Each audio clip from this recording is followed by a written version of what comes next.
বিসমিল্লাহির রহমানির রহিম। Dhaka residential model কলেজের দ্বাদশ শ্রেণীর সুপ্রিয় শিক্ষার্থীদেরকে বাংলা দ্বিতীয় পত্রের আজকের পাঠে স্বাগতম। সুপ্রিয় শিক্ষার্থীরা, আশা করি তোমরা ভালো আছো। গত ক্লাসে আমরা বাংলা বানানের নিয়ম শীর্ষক অধ্যায়ের বাংলা একাডেমির প্রমিত বাংলা বানানের নিয়মের তৎসম শব্দ ও অর্ধ তৎসম শব্দের আংশিক আলোচনা করেছি। আজ আমরা এই অধ্যায়ের অবশিষ্ট পাঠের আলোচনা শেষ করব ইনশাআল্লাহ। আশা করি তোমরা আজকের পাঠের সম্পূর্ণ আলোচনা মনোযোগ দিয়ে পড়বে ও শুনবে এবং খাতায় প্রয়োজনীয় নোট নেবে। আজকের পাঠ শেষে তোমরা বাংলা একাডেমির প্রমিত বাংলা বানানের নিয়মাবলী আত্মস্থ করতে পারবে, বাংলা শব্দের বৈচিত্র্যময় বানান সম্পর্কে জানতে পারবে এবং শুদ্ধ বানানে লেখার দক্ষতা অর্জন করতে পারবে। আমরা মূল আলোচনায় চলে যাই।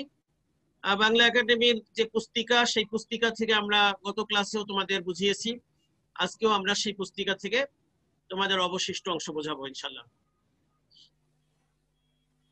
আমরা গত ক্লাসে তৎসম শব্দের আলোচনা শেষ করে অর্ধ তৎসম শব্দ কিছু দূর পড়িয়েছি। আজকে তবু একটু রিভিশন করে দিতে চাই যে গত ক্লাসে অর্ধ তৎসম শব্দ এখান থেকে যে শুরু হলো, এই অর্ধ তৎসম শব্দের নিয়মগুলো আমি বলছিলাম যে নিয়মগুলো তোমাদের পরীক্ষায় যে 5টি নিয়ম লিখতে বলা হয় অতৎসম শব্দের, সেই 5টির মধ্যে আমরা বলেছিলাম 2.1 এই নিয়মটা গুরুত্বপূর্ণ এবং এটা লিখবে। এই নিয়মটা আবার একটুখানি আমি বলে দিচ্ছি। সেটি হলো কি যে সকল অতৎসম শব্দ, অতৎসম মানে তৎসম ছাড়া অর্থাৎ সংস্কৃত ছাড়া বাকি যে শব্দগুলো আছে বাংলা ভাষায় ব্যবহৃত হয়, যেমন তদ্ভব, দেশি বিদেশি মিশ্র, এই সমস্ত শব্দে কখনোই দীর্ঘই কিংবা দীর্ঘউ হবে না বা দীর্ঘইকার এবং দীর্ঘৌকার হবে না। সবসময় রস্যৌ অথবা তাদের কার চিহ্ন রস্যইকার বা রস্যৌকার হবে। তাহলে সকল অতৎসম শব্দে সবসময় কি রস্যই রস্যৌ বা তাদের কার চিহ্নগুলো হবে। যেমন আরবি, ফার্সি, ইংরেজি, হিন্দি যত আছে, এবং এখানে অনেক শব্দ আছে, নানি, দাদি, চাচি, যেগুলো আগে দীর্ঘইকার লিখতো সবাই, প্রায় পাখি, এগুলো সবই কি রস্যইকার। এখন এগুলো দেখে নেবে এবং এখান থেকে 2-3টি উদাহরণ মাত্র দিতে হবে। তো এখানে কিছু সর্বনাম পদ, বিশেষণ, ক্রিয়া বিশেষণ, যোজক মানে হলো অব্যয় পদ রূপে কি কয়ে দীর্ঘইকারের ব্যবহারটা আমরা সেদিন বলেছিলাম, সেগুলো তোমাদের মনে আছে নিশ্চয়ই। যে কয়ে রস্যইকারটা সাধারণত যেসব প্রশ্নে হ্যাঁ না উত্তর দেওয়া যায় সেই সব প্রশ্নের ক্ষেত্রে কয়ে রস্যইকার ব্যবহৃত হয়, আর বাকি বিবরণ দিয়ে বা বর্ণনা করে যেসব প্রশ্নের উত্তর বলতে হয় সেগুলোতে কয়ে দীর্ঘইকার হয় প্রশ্নের ক্ষেত্রে। কিন্তু প্রশ্ন ছাড়াও কয়ে দীর্ঘইকার সর্বনাম পদরূপে ব্যবহৃত হতে পারে, বিশেষণ পদরূপে ব্যবহৃত হতে পারে, এমনকি অব্যয় পদরূপে ব্যবহৃত হতে পারে। হ্যাঁ, সেগুলোর উদাহরণ এখানে আছে। যে এটা কি বই, কি আনন্দ, কি আর বলবো, এগুলো সব আমরা সেদিন তোমাদের বলেছি। তো এগুলো তোমরা এখন কি এর ব্যবহার ভালোভাবে করবে। অনেকেই কিটা প্রশ্নের ক্ষেত্রে ঠিকই লেখে, কিন্তু এখন কিভাবে বানানেও যে কয়ে দীর্ঘইকার লিখতে হয়, কি রকম, কি রূপে, হ্যাঁ, কিসে, এই শব্দগুলো কিন্তু অনেকে আবার রস্যইকার লেখে। তোমরা এগুলোতেও দীর্ঘইকার লিখবে এখন থেকে। এই গেল এই তাহলে 1.1 এইটা তোমরা লিখবে পরীক্ষায়। আর তারপরে 2.2 এটা আমরা বলেছি যে এটা উচ্চারণের ব্যাপার, যে এ ধ্বনির উচ্চারণ এ হয়, হ্যাঁ, সেই ক্ষেত্রে আমরা এ কে এ উচ্চারণ করি, কিন্তু আমরা লিখবো এ, উচ্চারণ করবো এ, সেটা তো আমরা তোমাদের উচ্চারণে শিখিয়েছি যে বাংলায় এ বর্ণ বা একার দিয়ে লেখা এ এবং এ উভয় ধ্বনি নির্দেশিত হয়। যেখানে যেটা প্রয়োজন সেটা বানান করে বানানটাও উচ্চারণের মতো করে লিখে দেখাতে হয় কোথাও কোথাও, যেমন ব্যাং, লেঠা ইত্যাদি। তবে আমরা এই যে বিদেশি শব্দের ক্ষেত্রে বলেছি, যেমন এ ধ্বনির বাঁকা এ উচ্চারণ যখন হবে, অ্যাকাউন্ট এ দিয়ে লিখছি ঠিকই, কিন্তু অ্যাকাউন্ট, এন্ড, অ্যাসিড ইত্যাদি শব্দ উচ্চারণ যেভাবে লিখতে হয় ঠিক সেভাবে এখানে লিখে দেখানো হয়েছে এবং এভাবে লিখতে হবে এই শব্দগুলো। আগে অ্যাকাউন্ট শব্দ ছিল না, অ্যাকাউন্ট শব্দ এ দিয়ে লেখা দেখেছো তোমরা। অ্যাকাউন্ট তোমরা এখনো মনে হয় তোমাদের, যেহেতু তোমরা হিসাব বিজ্ঞানের অর্থাৎ ব্যবসায় শিক্ষার ছাত্র, অতএব অ্যাকাউন্ট শব্দ এ দিয়ে লেখা থাকতে পারে বইয়ে, পাঠ্য বইয়ে তোমাদের, কিন্তু এই শব্দের শুদ্ধ বানানটি হলো এখন স্বরীয় জফলা আকার। ইত্যাদি, এগুলো দেখে নিও। তারপরে ও, ও এর উচ্চারণ, অর্থাৎ ও ওকার দিয়ে আমরা অনেক সময় ও এর পরিবর্তে ওকার লিখি। কোন কোন শব্দে লিখতে হবে যেগুলোতে উচ্চারণগত সংশয় হতে পারে। যেমন কাল একটা শব্দ আছে, কাল মানে সময়। আবার কালো একটা শব্দ আছে, যখন তুমি কাল লিখবে তখন তো ক একার ল, কিন্তু যখন কালো লিখবে তখন কি লয়ে ওকার দিয়ে লেখা উচিত, নাহলে বিভ্রান্তির সম্ভাবনা থাকে। খাট একটা শব্দ আছে, খাট, আমরা খাটে শুই। আবার খাটো, খাটো যখন লিখবে তখন টয় ওকার দিয়ে লেখা উচিত। তো এরকম ছোট, ভালো, মতো, মত একটা শব্দ আছে, আবার মতো যখন তুমি লিখবে তখন তয় ওকার দিয়ে লিখবে। ভাল, ভাল মানে কপাল, আবার ভালো, হ্যাঁ, লয়ে ওকার দিয়ে লিখবে। তো এই শব্দগুলোতে ওকার হবে, মনে রেখো ছেলেরা। আর কয়েকটা সংখ্যাবাচক শব্দ 11, 12, 13 এগুলো শেষে ওকার হবে, এগুলো দেখে নেবে। এগুলো আমরা গত দিন বলেছি, একটু রিভাইজ করে দিচ্ছি। 2 পয়েন্ট পূর্ব পাঠের আলোচনায় দেখো, 2.4 অনুস্বার। উর পরিবর্তে অনুস্বার, অনুস্বারের পরিবর্তে তোমরা জানো যে একই ধ্বনি, যে কোনো একটি ব্যবহার করা যায়, কিন্তু কতগুলো বিধিবদ্ধ নিয়ম আছে। তোমাদেরকে আমরা সংস্কৃত শব্দের ক্ষেত্রে দেখিয়েছি যে মৌলিক শব্দে অনুস্বার হয় না, ও হয়। তো এখানে দেখো, শব্দের শেষে প্রাসঙ্গিক ক্ষেত্রে সাধারণভাবে অনুস্বার ব্যবহৃত হয় শব্দের শেষে, যেমন গাং, ঢং, পালং, রং, সং ইত্যাদি। তবে অনুস্বারের সাথে স্বর যুক্ত হলে উ হবে, অর্থাৎ অনুস্বারের সাথে কার চিহ্ন কখনোই ব্যবহার করা যায় না। আকার, একার, হ্রস্বইকার এগুলো ব্যবহার করা যায় না। সেক্ষেত্রে যখন কার চিহ্ন ব্যবহারের প্রয়োজন হবে তখন অবশ্যই অনুস্বার আর থাকবে না, উ হয়ে যাবে। যেমন বাঙালি, বাঙালি, ভাঙা, রঙিন, হ্যাঁ, রঙের, এগুলো। তো এগুলোতে একার হয়ে গেছে, আকার হয়ে গেছে, তখন কি উ হয়ে গেছে। বাংলা ও বাংলাদেশ শব্দে অনুস্বার থাকবে। বাংলা আর বাংলাদেশ শব্দ দুটি কি সাংবিধানিক, অর্থাৎ বাংলাদেশের সংবিধানে বাংলা বানান অনুস্বার দিয়ে লেখা আছে, বা বাংলাদেশ বানান অনুস্বার দিয়ে লেখা আছে। অতএব এই দুটি বানান কখনোই কি উ দিয়ে লেখা যাবে না, অনুস্বার দিয়ে কি লিখতে হবে সবসময়। 2.5 ক্ষীয় এবং খ অতৎসম শব্দে। অতৎসম শব্দে মানে সংস্কৃত ছাড়া অন্য সকল শব্দে খিদে, খুদ, খুদে, হ্যাঁ, খুদে গল্প নামে তোমাদের একটা অংশ পাঠ্যই আছে, খুদ, তারপরে ক্ষেত, খেপা, এই শব্দগুলো আর ক্ষীয় দিয়ে লেখা যাবে না। এই শব্দগুলো কি বাংলা শব্দ, এগুলো অর্থাৎ এগুলো তদ্ভব হয়ে গেছে, এগুলোতে খ দিয়ে লিখতে হবে। এই পয়েন্টটা তোমরা লিখো ছেলেরা। 2.5 এটা ছোট্ট পয়েন্ট, এবং এটা তোমাদের নিয়মের মধ্যে শর্টলি লেখা যাবে। অতৎসময়টার নিয়মের মধ্যে এটা দেওয়া যাবে না। হ্যাঁ, অতৎসমের নিয়মের মধ্যে 2.1, 2.5 এই দুইটা তোমরা রাখো। আর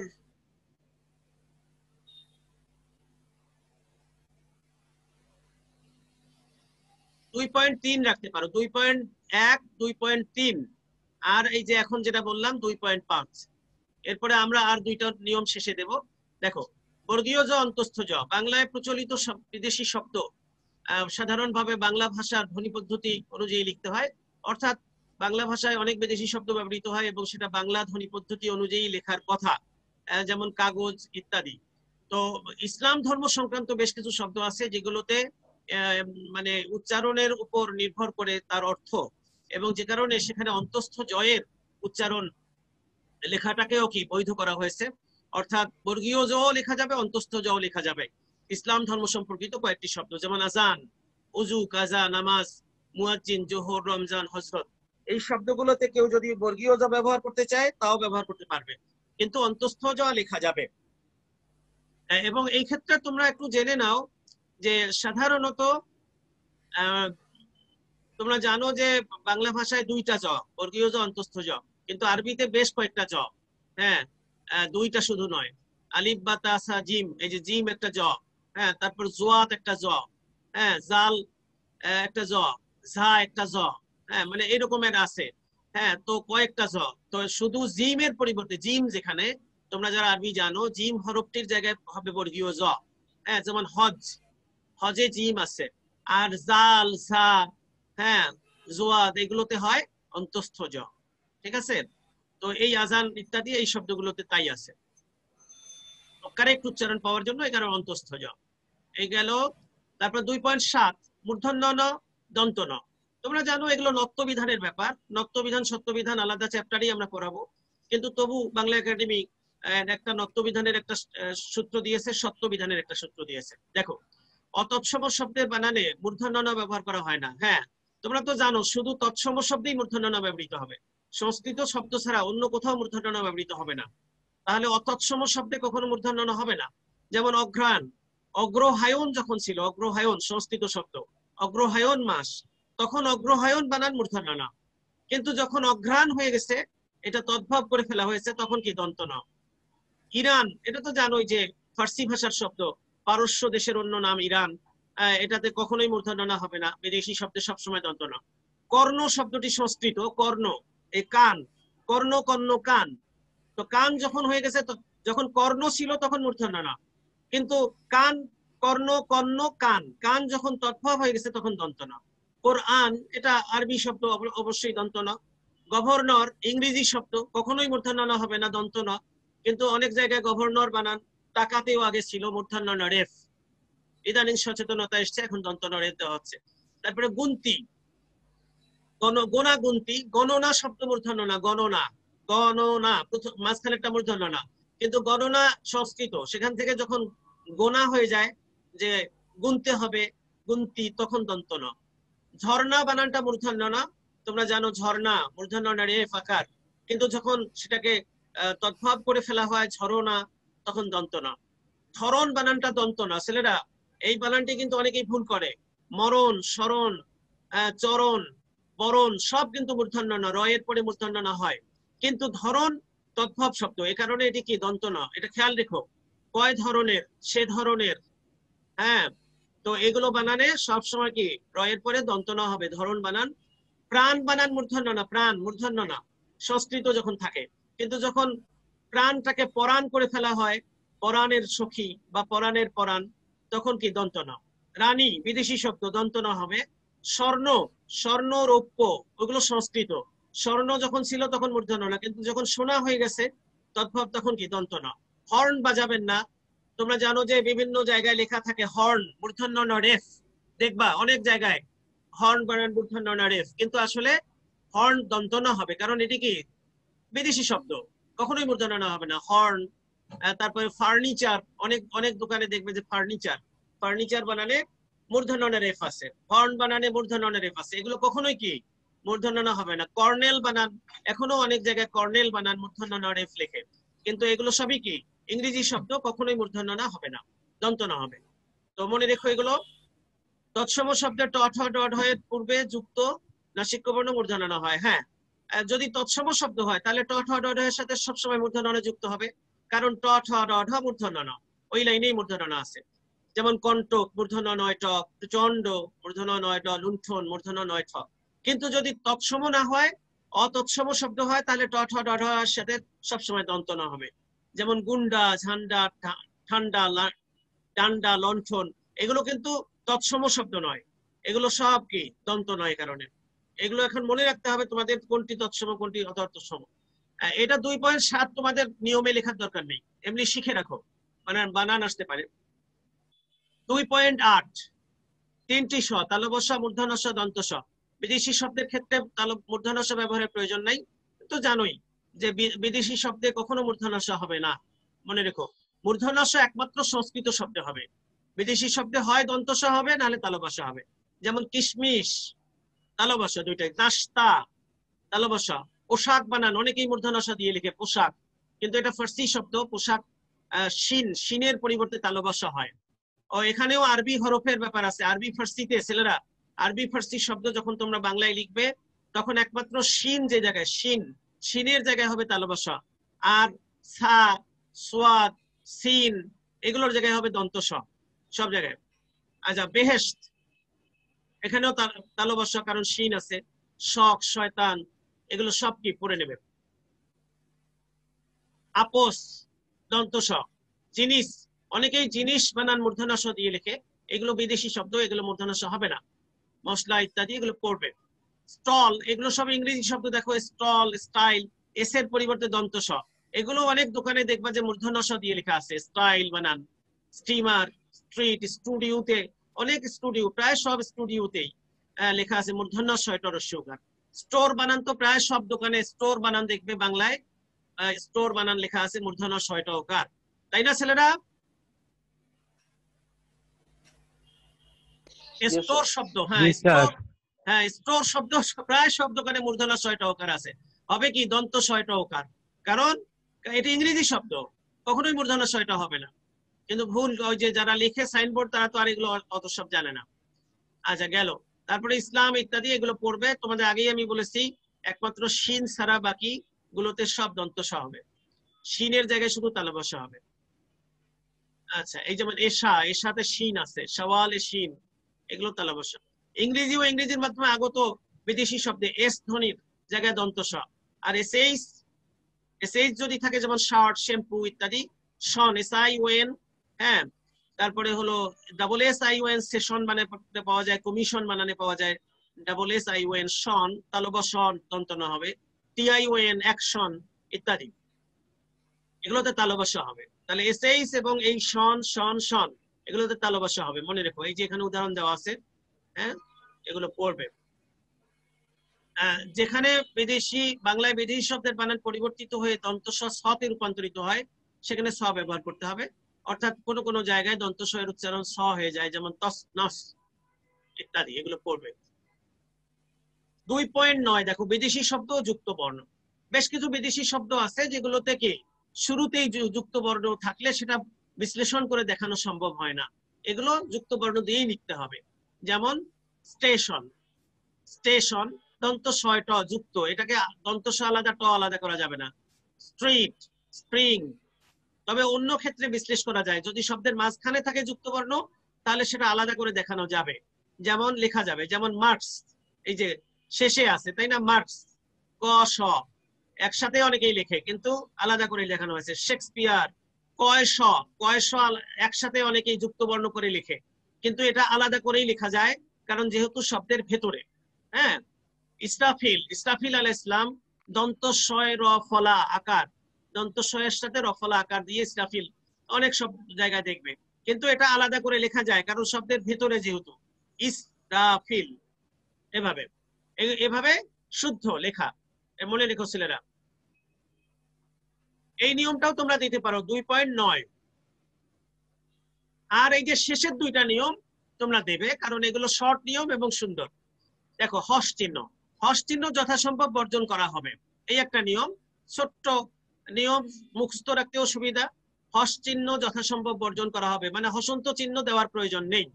যেমন কল কল, যদিও এটার উচ্চারণ কলো কলো, হ্যাঁ যদি আমরা বলি কল কল তাহলে লতে একটা হসন্ত, লতে একটা হসন্ত, তাই না? করলেন, রতে একটা হসন্ত। তোমরা জানো হসন্ত কখন ব্যবহৃত হয়? যে বর্ণে কি স্বরধ্বনি উচ্চারিত হয় না, যে ব্যঞ্জন বর্ণের স্বরধ্বনি উচ্চারিত হয় না সেই ব্যঞ্জন বর্ণের নিচে একটি হসন্ত চিহ্ন দিয়ে দেখাতে হয়, এবং সেটাকেই বলা হয় কি হসন্ত বর্ণ বা হলন্ত বর্ণ। কিন্তু যেখানে উচ্চারণের বিভ্রান্তির সম্ভাবনা নাই সেখানে কি হসন্ত চিহ্ন দেওয়ার প্রয়োজন নেই, এই জন্য বলা হয়েছে যে হস চিহ্ন যথাসম্ভব বর্জন করা হবে। এখান থেকে 2-3টা উদাহরণ দেবে। আগের কালে অনেকেই ব্যবহার করতো, যেমন তস নস, ডিশ এন্টেনা, ডিশ তাহলে অবশ্যই নিচে একটা হসন্ত, হ্যাঁ ফট ফট ইত্যাদি। তো এখন আর এগুলোর হসন্ত দেওয়া নেই, তবে যদি অর্থ বিভ্রান্তি বা ভুল উচ্চারণের আশঙ্কা থাকে তাহলে হস চিহ্ন ব্যবহার করা যেতে পারে, যেমন উহ, বাহ, যাহ, এগুলোর নিচে হসন্ত যদি না দাও তাহলে অনেকেই উহ, বাহ এরকম পড়তে পারে। আল্লাহ, হয়ের নিচে হসন্ত, বা কারো নাম যদি মাহবুব, মাহবুব, সাধারণত হয়ের সাথে হসন্ত কোথাও কোথাও প্রয়োজন হতে পারে, সেই ক্ষেত্রে দেয়া যেতে পারে। এই নিয়মটা লিখবে। তারপরে 2.11 ঊর্ধ্বকমা, ঊর্ধ্বকমা যথাসম্ভব বর্জন করা হবে। ঊর্ধ্বকমা মানে অর্থাৎ ইলেক চিহ্ন, বর্ণ লোপ চিহ্ন বলা হয়, অর্থাৎ কোনো একটা বর্ণ ধরো যে তুলে দেওয়া হয়েছে সাধু রীতি থেকে চলিত রীতিতে রূপান্তর করার সময়, বা কবিরা অনেক সময় কবিতা লেখার সময় ছন্দ মেলানোর স্বার্থে কোনো কোনো অক্ষর মেলানোর জন্য বর্ণ তুলে দেন, সেই ক্ষেত্রে কি বর্ণ বিলোপ বলা হয় বা লোপ চিহ্ন, এবং সেক্ষেত্রে ঊর্ধ্বকমা ব্যবহার করা হতো আগে, এখন সেটা বর্জন করতে বলা হয়েছে। দেখো ঊর্ধ্বকমা যথাসম্ভব বর্জন করা হবে। যেমন বলে, বলিয়া শব্দটা সাধু রূপে বলিয়া, এটাকে বলে, বয়ের উপরে বয়ের পরে কি একটা ঊর্ধ্বকমা অনেকে দিত আগে। হইয়া বা হইয়ে, হয়ের নিচে দিত দুজন, এইটাতে তো এখনো অনেকেই দেয়। দু লেখার পরে একটা কি ঊর্ধ্বকমা দেয়। দুটি, দুজন, দেখেছো ছেলেরা তোমরা? দুটি, দুজন, দুশো, দুশো, দু লেখার পরে একটা কি ঊর্ধ্বকমা অনেকেই দেয়। হ্যাঁ, এগুলো এখন আর দেওয়া যাবে না, একদম এভাবেই লিখবে। দুটি, দয়ের হ্রস্বকার টয়ের হ্রস্বইকার, কোনো ঊর্ধ্বকমা প্রয়োজন নেই। দুজন, এভাবেই লিখবে, দয়ের হ্রস্বকার জ দন্ত ন, অর্থাৎ ঊর্ধ্বকমা প্রয়োজন নাই। যেমন ও আমার দেশের মাটি, তোমার পরে ঠেকাই মাথা, তোমার পরে এই যে পয়ের আগে একটা কি ঊর্ধ্বকমা দেওয়া আছে ওখানে, কেন? যে তোমার উপরে ঠেকাই মাথা, উপরে, উপরের হ্রস্বটা কি তুলে দেওয়া হয়েছে। হ্যাঁ, কারণ হ্রস্ব ওখানে দিলে একমাত্রা বেশি হয়, যে কারণে মেলে না ছন্দ। এই কারণে কবি কি করেছেন, যে তোমার পরে ঠেকাই মাথা, তোমার উপরে নয়, পরে। পরে পরে পরে মানেই হলো কি উপরে, হ্রস্বটাকে বিলুপ্ত করে দেওয়া হয়েছে এবং সে কারণে ঊর্ধ্বকমা সেখানে। তো এখন আর প্রয়োজন নাই, বলা হয়েছে যে এগুলো এখন ঊর্ধ্বকমা বর্জন করতে হবে যথাসম্ভব। এই হলো তোমাদের নিয়ম। তাহলে অর্ধতৎসম শব্দের 5টি নিয়ম আমি তোমাদের বললাম। এই 5টি নিয়ম তোমরা একদম মুখস্থ করে ফেলবে, 2-3টা করে উদাহরণ সহ মুখস্থ করবে। এবার আসো আমরা বিবিধ শব্দের আলোচনায় যাই, যেহেতু আজকে আমরা শেষ করে দেব। বিবিধ শব্দ 3.1 দেখো, সমাজবদ্ধ শব্দগুলি যথাসম্ভব একসঙ্গে লিখতে হবে। তোমরা জানো যে সমাজবদ্ধ শব্দ একসাথেই তো লিখতে হয়, তাই না? আমরা তোমাদের পড়াবো, সমাস পড়াবো, প্রকৃতি প্রত্যয়, উপসর্গ, এগুলো নেক্সট ক্লাস থেকেই আমরা শুরু করব উপসর্গ দিয়ে। দেখো, তো সমাজবদ্ধ শব্দের গঠনের অর্থ কি? যে কয়েকটি শব্দকে এক শব্দে পরিণত করা। এইটা একাধিক শব্দকে এক শব্দে পরিণত করার পদ্ধতিকে সমাস বলে। অতএব যে কয়টা শব্দ এক শব্দে পরিণত হয়, সেই কয়টা শব্দকে কি করতে হবে? এক শব্দেই লিখতে হবে। কিন্তু অনেকেই কি করে, যে সমাসবদ্ধ পদগুলোকেও আলাদা করে লেখে, তা লেখা যাবে না। যেমন অদৃষ্ট পূর্ব, পূর্বে অদৃষ্ট, এই শব্দটা হয়েছে কি অদৃষ্ট পূর্ব, তাহলে এক শব্দ লিখতে হবে, ফাঁক করে লেখা যাবে না। অনাস্বাদিত পূর্ব, হ্যাঁ। তারপরে পিতা ও পুত্র, পিতা পুত্র, মাঝখানে হাইফেন দেওয়া যেতে পারে। পূর্বে পরিচিত, পূর্ব পরিচিত, এক শব্দে লিখতে হবে একসাথে, ফাঁক দেওয়া যাবে না। তেমনি ভাবে সংবাদপত্র এক শব্দ লিখতে হবে। আবেদনপত্র, সংবাদপত্র যদি এক শব্দ হয় তাহলে আবেদনপত্র এক শব্দ হবে। তারপরে স্বভাবগত ভাবে, বড় শব্দ হলেও কি, সেগুলো যত বড় শব্দই হোক, সমাজবদ্ধ হলে এক শব্দ করে লিখতে হবে। বিশেষ প্রয়োজনে সমাজবদ্ধ শব্দটিকে এক বা একাধিক হাইফেন দেওয়া যেতে পারে। হ্যাঁ, হাইফেন ব্যবহার করা যাবে, যেমন কিছু না কিছু, জল স্থল আকাশ, বাপ বেটা। তোমরা জানো যে দ্বন্দ্ব সমাসে সাধারণত পূর্বপদ ও পরপদ যুক্ত করার জন্য হাইফেন ব্যবহার করা যায়, এবং সেটা যাবে, কিন্তু একসাথে লিখতে হবে। এই গেল একটা নিয়ম, এই নিয়মটা লিখবে। তারপরে 3.2 দেখো, বিশেষণ পদ সাধারণত ভাবে পরবর্তী পদের সাথে যুক্ত হবে না। হ্যাঁ, বিশেষণ পদ সবসময় স্বাধীন থাকবে, পরের পদের সাথে যুক্ত হবে না। যেমন ভালো দিন, এই যে ভালোটা বিশেষণ পদ, আলাদা থাকবে, লেগে ব্যবহৃত হবে না ভালোর সাথে। লাল গোলাপ, লালটা আলাদা থাকবে, বিশেষণ পদ আলাদা থাকবে। সুগন্ধ ফুল ইত্যাদি। এই নিয়মটা লিখবে ছেলেরা, এই নিয়মটা লিখবে। আবার কি হলো?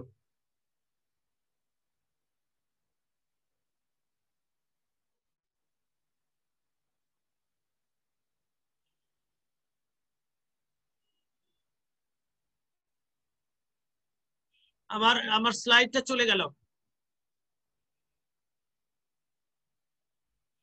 তোমরা কি দেখতে পাচ্ছ?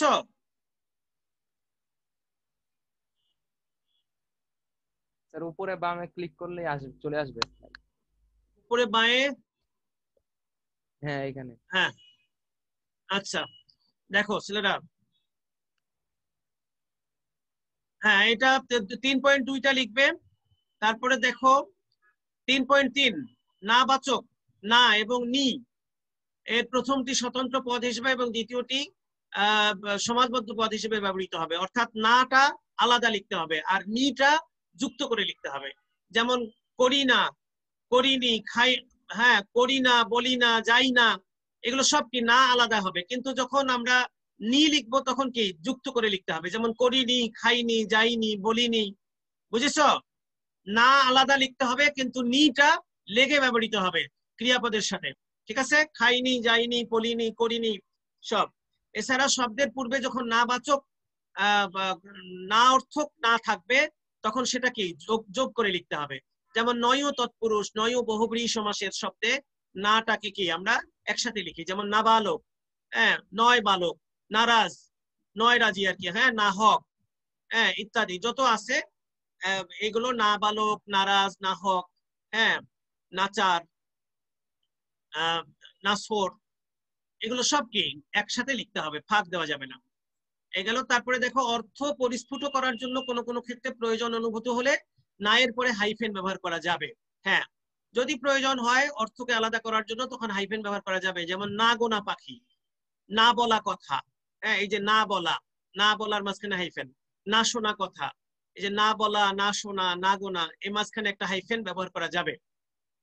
এই গেল একটা নিয়ম। তারপর 3.4 অধিকন্তু, অধিকন্তু মানে আরো, এই অর্থে ব্যবহৃত ও প্রত্যয় শব্দের সঙ্গে কার চিহ্ন রূপে যুক্ত না হয়ে পূর্ণরূপে শব্দের পরে যুক্ত হবে। অর্থাৎ আরো অর্থে ওটা কখনো ওকার হবে না, ওটা নিজেই ব্যবহৃত হবে, ও বর্ণটা নিজেই ব্যবহৃত হবে, কার চিহ্ন হবে না। যেমন আজও, অনেকেই কি আজও বানান জয়ে ওকার দিয়ে লেখে, মানে ওটাকে ওকার করে ফেলে, জয়ে ওকার। আমারও, রয়ে ওকার করা যাবে না। কালো, তোমারও, এরকম করা যাবে না, রয়ে ওকার করা যাবে না। আজও, আমারও, কালো, তোমারও, ইত্যাদি। ঠিক আছে, এরকম। তারপর 3.5 নিশ্চয়ার্থক রস্যই, অর্থাৎ নিশ্চয় প্রকাশের জন্য নিশ্চয়ই, অবশ্যই, হ্যাঁ, এরকম আমরা যে রস্যই ব্যবহার করি সেটাও কি নিজেই ব্যবহৃত হবে এবং রস্যইকার হয়ে যাবে না। ঠিক আছে, কার চিহ্ন রূপে যুক্ত না হয়ে পূর্ণরূপে হিসেবে ব্যবহৃত হবে। যেমন আজই, আজ ই, অর্থাৎ রস্যইটা নিজেই ব্যবহৃত হবে। এখনই, এখন ই, আজই, এখনই, হ্যাঁ, মানে এইভাবেও অনেকে উচ্চারণ করে, হ্যাঁ, আজই, এখনই, অর্থাৎ এগুলো আজই, জয়ে রস্যইকার করা যাবে না, নয়ে রস্যইকার করা যাবে না, রস্যইটা নিজেই ব্যবহৃত হবে। তাহলে মনে রেখো ছেলেরা, তাহলে এখানে 5টাই মাত্র পয়েন্ট আছে এবং বিবিধ শব্দের 5টি নিয়ম উদাহরণ সহ লেখো। ঠিক আছে, হ্যাঁ। এরপরে দেখো ব্যক্তি, প্রতিষ্ঠান বা সংস্থার নামে স্বাধীনতা দিয়েছে বাংলা একাডেমি, যে ব্যক্তি, প্রতিষ্ঠান এবং সংস্থার নাম নিজেদের ইচ্ছে মতো লিখতে পারবে, কারণ এখানে ব্যক্তি তার নিজের নামের বানান, তারপরে প্রতিষ্ঠানের নামের বানান, সংস্থার নামের বানান, হ্যাঁ, তাদের মতো করে লিখবে, এই স্বাধীনতা বাংলা একাডেমি দিয়েছে, এখানে কোনো নিয়ম এ কারণে বলা নেই। এরপরে দেখো ক্রিয়াপদের রূপ, ক্রিয়াপদ, অসংখ্য ক্রিয়াপদ ব্যবহৃত হয় আমাদের বাংলা ভাষায়, তোমরা জানো, এবং সেই ক্রিয়াপদের রূপগুলো তোমাদের দেখানো হয়েছে যে এই রূপেও বানান কিছুটা কারো কারো ভুল হতে পারে, তবে অধিকাংশ ক্ষেত্রেই বানান ঠিক লেখে। অকারণে কোথাও কোথাও অনেকেই ওকার দেয় শেষে, এই ওকার গুলো সবসময় দেওয়া যাবে না। যেমন দেখো এখানে একটা নিয়মে শুধু দেখানো হয়েছে যে আমি, আমরা, উত্তম পুরুষের রূপগুলো কেমন হবে। দেখো, যেমন আমি উঠতাম, আমি উঠেছিলাম, হ্যাঁ, ইত্যাদি। আমি উঠি, আমি উঠবো, এই যে দেখো আমি উঠবো, এই যে বতে ও ওকার উচ্চারিত হলেও কিন্তু ওকার নেই, উঠবো, শুধু দেখো ছেলেরা। বা আমি ওঠাবো, বয়ে ওকার নেই। তারপর তুমি দেখো, তুমি, তোমরা দিয়ে তুমি উঠতে, তুমি উঠছো, হ্যাঁ, উঠেছো, এই যে ছয় ওকার নেই। কিন্তু তুমি ওঠো, এই যে দেখো তুমি ওঠো, এখানে কিন্তু ঠয়ে ওকার আছে। কেন? কারণ কি, এই যে তুই, যাকে আমরা তুচ্ছার্থক মধ্যম পুরুষ বলি, তাকে যখন আমরা বলি কি তুই ওঠ, তাহলে তুই ওঠ, এখানে যদি আমরা ঠয়ে ওকার না দিতাম, তাহলে তুমি মধ্যম পুরুষ, সাধারণ মধ্যম পুরুষকে আমরা যখন বলবো যে তুমি ওঠো আর তুই ওঠ, এই যে দেখো তুই ওঠ, তাহলে এর পার্থক্য থাকলো না। এ কারণে যখন তুমি, তোমরা দিয়ে বলা হবে তখন কি ওঠো, তখন ঠয়ে ওকার হবে ছেলেরা, বা উঠো। আর যখন তুই দিয়ে আমরা বলছি তখন কি আর কোনো ওকার নেই। দেখো যেমন তুমি, তুই ওঠ, হ্যাঁ, তুই ওঠ, সরাসরি কি ঠ দিয়ে হয়ে যাচ্ছে। অতএব যেখানে ওকার প্রয়োজন আছে, হ্যাঁ, ওই পুরুষ নির্দেশের ক্ষেত্রে, সেখানেই শুধু ওকার ব্যবহৃত হবে, বা অর্থের পার্থক্য ঘটে যেতে পারে সেক্ষেত্রে হবে, না হলে ওকার হবে না ক্রিয়াপদের শেষে। ছেলেরা মনে রেখো, অনেকেই করলো, করব ইত্যাদি বয়ে ওকার, তারপরে করলো লয়ে ওকার ইত্যাদি দিতে থাকে, কিন্তু দেওয়া যাবে না। সে দেখো, যেমন সে উঠলো, এই যে দেখো সে উঠলো, লয়ে ওকার নেই, দেওয়া যাবে না। হ্যাঁ, তোমরা এগুলো খেয়াল রাখো। যেমন আপনি বা তিনি, হ্যাঁ, এগুলোতেও কোথাও কি শেষে ওকার নেই। এমনি ভাবে কর ধাতু অর্থাৎ কর থেকে যে ক্রিয়ামূল গুলো হয় সেখানেও দেখো যে আমি করব, এই যে দেখো আমি করব, এই যে আমি করব, বতে কিন্তু কোনো ওকার নেই। অনেকেই দেয় এখন আমি করাবো, করব, বয়ে ওকার দিয়ে রাখে। অকারণে দেওয়া যাবে না, কারণ বতে একটা অ আছে, সেটার উচ্চারণ আমরা ও তো করতেই পারি, কারণ স্বরীয়র উচ্চারণ দুই রকম, অ এবং ও। তো সেখানে করব উচ্চারণ, কিন্তু লিখতে হবে না বানান ওইভাবে। হ্যাঁ, যেমন তুমি করো, এই যে দেখো তুমি করো, যখন আমরা বলবো রয়ে ওকার তখন আমরা দেব। হ্যাঁ, তুমি করছো, এখানে ছয় ওকার নেই, কিন্তু তুমি করো, হ্যাঁ রয়ে ওকার দেব। কেন? তার কারণ কি, যে তুই কর। এখানেও যদি আমরা তুমি করো ক র শুধু দিতাম, তাহলে কি তুই যখন আমরা বলছি তখন আবার কি একই রকম রূপ হয়ে যেত, তুই কর। এ কারণে তুমি করো যখন তখন রয়ে ওকার, আর তুই কর যখন তখন কি শুধু র। তো এইগুলো খেয়াল রেখো, এই রকমের কি ক্রিয়াপদ গুলোর এখানে তোমাদের পরিচয় দেওয়া আছে পুরাটাতে। হ্যাঁ, অসংখ্য ক্রিয়ামূল, এই সেই ক্রিয়ামূল গুলোর রূপ এখানে প্রত্যেকটাই কি আলোচনা করে দেওয়া আছে। ঠিক আছে ছেলেরা, বুঝেছো? এখন জি তোমাদের স্যার। কোনো জিজ্ঞাসা থাকলে আমাকে বলো।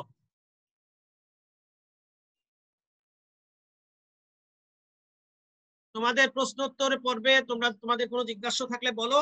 আর এই যে এখানে আমি প্রশ্ন দিয়েছি তোমাদের, এই প্রশ্নগুলো তোমরা ছবি তুলে নাও। যে বাংলা একাডেমি প্রমিত বাংলা বানানের নিয়ম অনুযায়ী তৎসম শব্দের বানানের 5টি নিয়ম উদাহরণ সহ লেখো। বাংলা একাডেমি প্রমিত বাংলা বানানের নিয়ম অনুযায়ী অতৎসম শব্দের বানানের 5টি নিয়ম উদাহরণ সহ লেখো। আর বাংলা একাডেমি প্রমিত বাংলা বানানের নিয়ম অনুযায়ী বিবিধ শব্দের বানানের 5টি নিয়ম উদাহরণ সহ লেখো। এই হলো তোমাদের রচনামূলক প্রশ্ন, এই 3 ধরনের ছেলেরা। এর বাইরে কোনো রচনামূলক প্রশ্ন আসবে না, এর বাইরে কোনো রচনামূলক প্রশ্ন আসবে না। নির্ণয়মূলক আসবে, অর্থাৎ 8টি শব্দ দেওয়া হবে, 8টি শব্দের বানান ভুল স্যার দেওয়া থাকবে এবং সেগুলো শুদ্ধ করে লিখতে হবে। হ্যাঁ বলো। স্যার বিবিধের 5টা নিয়ম আবার একটু মানে ই করে ওই দেন। বিবিধের 5টা নিয়ম তো 5টাই আছে, ওখানে কিন্তু বেশি নাই, ও 5টা 5। নিয়মই আছে, ওই 5টাই মুখস্থ করতে হবে বাবা। ও এই 2-3টা 5টি করে উদাহরণ সহ জাস্ট এই। মানে এই 3টা প্রশ্নই আসবে, এর বাইরে আর আসার না, এর বাইরে কোনো রচনামূলক প্রশ্ন আসবে না, এই 3টার যে কোনো একটা আসবে। আর এর অবলিক আসবে কি 8টা শব্দ দেওয়া থাকবে, 8টা শব্দের মধ্যে 5টা শব্দের বানান শুদ্ধ করে লিখতে হবে এই। আচ্ছা। অথবা আর আগামী ক্লাসে আমরা ইনশাআল্লাহ শব্দ গঠন চ্যাপ্টার শুরু করব। শব্দ গঠন চ্যাপ্টারে 3টি অধ্যায়, উপসর্গ, প্রকৃতি প্রত্যয়, সমাস। আমরা প্রি টেস্টে তোমাদের শুধু উপসর্গ আছে, আমরা আগামী ক্লাসে ইনশাআল্লাহ উপসর্গ নিয়ে আলোচনা করব। উপসর্গের একটা নোটও আমরা ইনশাআল্লাহ দিয়ে দেব, কারণ এখানে তোমাদের বইয়ে ওইভাবে দেওয়া নেই। আলোচনা করব এবং তোমরা ওখান থেকে নোটটাও নিয়ে নেবে ইনশাআল্লাহ। কারো কোনো জিজ্ঞাসা থাকলে বলো, আরো 2-1 মিনিট মনে হয় আছে।